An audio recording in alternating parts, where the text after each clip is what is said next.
Ayan mga kasoyans, yung susunod na lulutuin ay ang lechong paksiw. Ayan yung tira kagabing lechon, gagawing paksiw na naman ngayon, Ayan, umpisa ng pagluto. Sinalang na yung malaking kaldero. Ayan na. Ayan, lulutuin na yung ating lechong paksiw.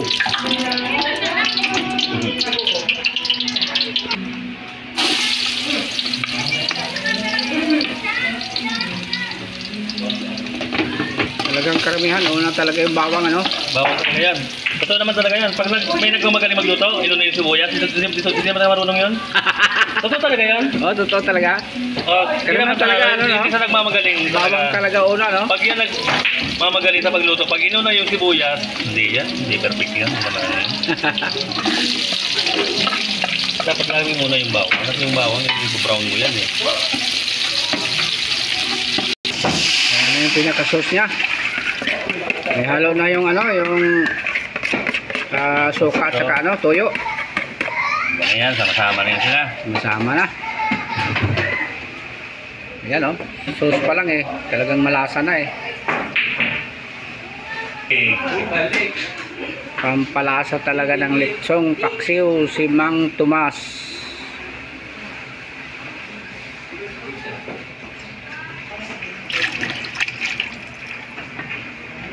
Okay na. Asukal. Talagang may asukal pa. Dagdag talaga sa yung panlasa. Maglalagay mga sekretong ingredients.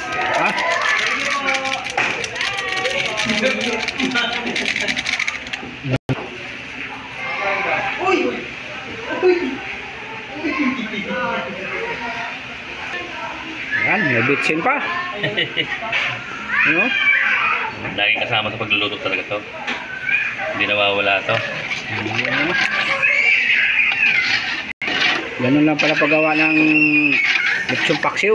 Talagang yung sauce mo nang titimplahan. Ano na naman yan? Rino. Rino.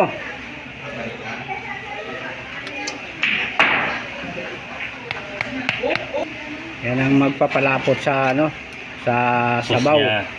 Sa sauce. Ayan, nilagay na yung karne. Yung lechon. Magiging lechong paksiw na yan. Yung lechon. Magiging lechon na. Lechon paksiw. Ayan. Lechon paksiw na talaga siya. Kasi templado na yung sauce niya. Hindi nga inubos. Sakto lang yung tubaw nyo. Tama-tama lang yung sauce niya.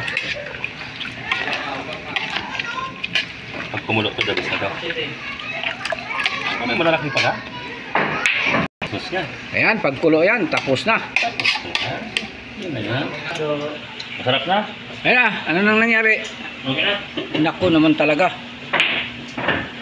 Lechon na lechong paksiw talaga ng dating Dabis na yan? Malapot-lapot na yung kanyang sabaw. Wow! Dati pa mo. Hindi ba masyadong kumukulo kasi? Tikman ko mga katsoyan,